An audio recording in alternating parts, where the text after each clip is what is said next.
சித்திரை 1 காய்கனி காணுதல் ரொம்பவே முக்கியம். இப்படி பண்ணுறதுனால அந்த வருஷம் முழுவதும் நம்மள்ட்ட செல்வ செழிப்பு குறையாது.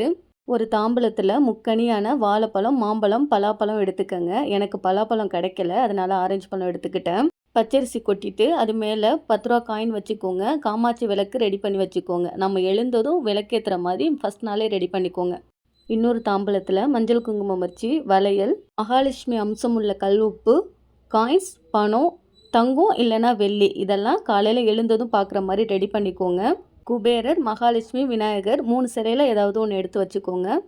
வெத்தலை பாக்கு எடுத்துக்கோங்க. நான் காலையில் வச்சு தான் விளக்கேற்றுவேன், அதனால் நான் வீடியோவில் கூட காமிக்க மறந்துட்டேன். நம்ம ரெடி பண்ணி வச்சுருக்க எல்லாமே கண்ணாடியில் தெரிகிற மாதிரி தான் அரேஞ்ச் பண்ணணும். அடுத்ததாக அன்னலட்சுமி குடியிருக்கக்கூடிய அரிசி, பருப்பு, குறையாத தானியத்துக்கு பயிர் எடுத்துக்கோங்க.